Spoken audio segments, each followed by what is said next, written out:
உசிரின்னு ஒரு இடம் இருக்கு. அதுல வந்து கப்பல்லாம் போயிட்டு வந்துட்டு இருக்கு. இப்ப கேரளாவில் பட்டணம்னு அந்த இடத்துக்கு போறோம்.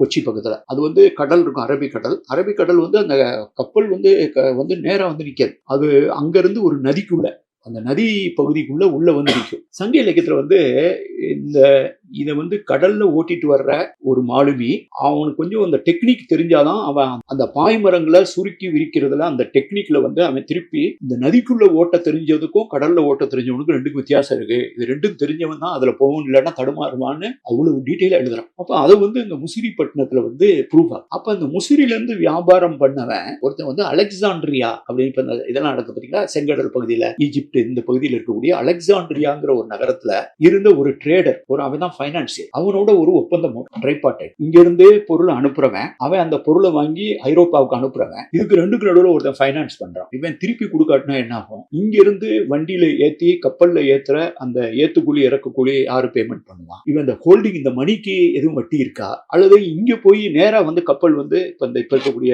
ஹார்மூஸ் ஜலசந்தி இப்பெல்லாம் பிரச்சனையா இருக்குல்ல, செங்கடல், சுயஸ் கால்வாய், இதெல்லாம் அந்த செங்கடல்லாம் வர்றதுக்கு முன்னால இங்க மெட்டீரியல் வந்து அரேபியால போய் இறங்கி ஒட்டகத்துல ஏத்துவாங்க. திருப்பி ஒட்டகத்துல ஏத்திட்டு போய் அந்த சைடு வந்து இன்னொரு கப்பல்ல ஏத்தி தான் ஐரோப்பா போகும். அப்ப அந்த ஒட்டகத்துல ஏத்துறது இறக்குறது ஒட்டக வாடகை யார் கொடுப்பா? ஒருவேளை இந்த பணத்தை இவன் எப்ப ரிட்டர்ன் பண்ணும்? ஒருவேளை ரிட்டர்ன் பண்ணாம போயிட்டான்னா அதை எப்படி வசூலிக்கிறது? இவ்வளவு டீட்டெயில் எழுதியிருக்கான். இது பேரு முசிரிஸ் பாப்பிரிஸ் பேர். அது இப்போ வந்து வியன்னாவுல, ஆஸ்திரியாவுடைய தலைநகர் வியன்னாவுல ஒரு அருங்காட்சியகத்துல இருக்கு.